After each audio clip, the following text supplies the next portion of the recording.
Steve Hoiles here at the Grand Hyatt, Hong Kong, and I'm joined by Irish rugby legend Brian O'Driscoll. Brian, thanks for your time, mate. No, delighted to be here. Last time we were here, it was the Lions tour in 2013, so good memories. Good memories, of course. That was a big win for the Lions that day, I believe.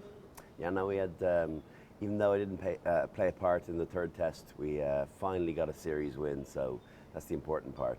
We all thought we were a chance when they dropped Brian O'Driscoll for the third test, so we were quite happy with that decision, but in the end, unfortunately for yourself, it worked out a good result for the Lions. Yeah, I just won by the 40-point margin, so apparently I wasn't missed. Robbie Deans hasn't been cited since in Australia. So, what brings you to Hong Kong, Brian? Well, I'm over here with HSBC. I'm very fortunate that I get to do some of the 7 series with them. I've done Vancouver, Dubai, Singapore's next week.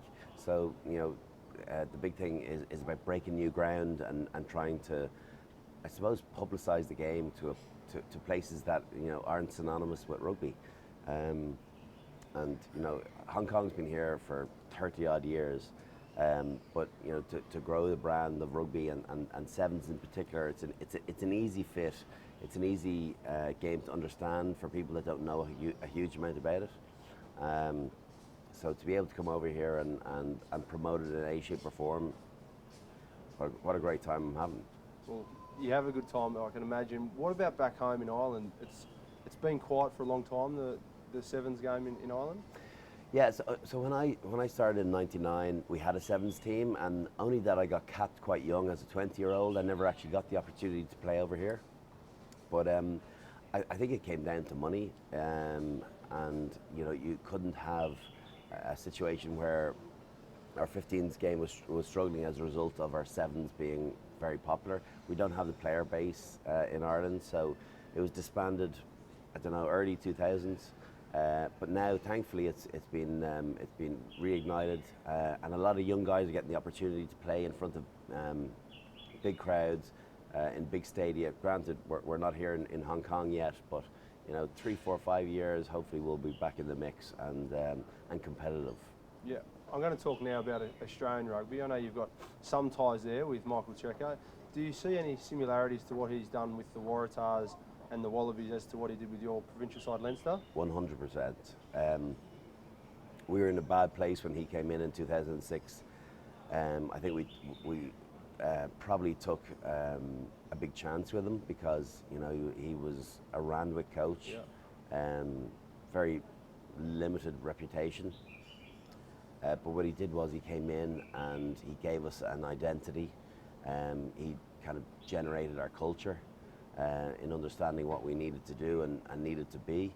And I think he's been a huge catalyst for not only Leinster rugby but Irish rugby in the success that we've had in the last 7 or 8 years. I remember Czech saying to me, year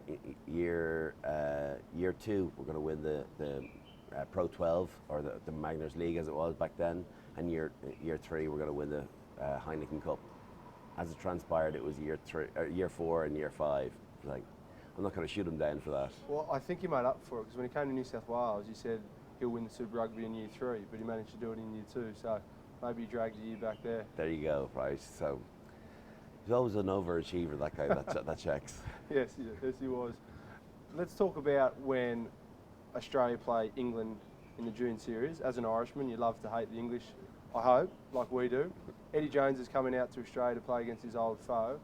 He's turned English rugby around. What's the talk back in the UK at the moment about that? Yeah, to be honest with you, because I'm doing a lot of work over in the UK. Obviously, I did some. I was lucky enough to work with ITV for the Six Nations, and I think there's a huge amount of excitement in the UK. Obviously, from an Irish perspective, it's not great that England now are a force to be reckoned with again.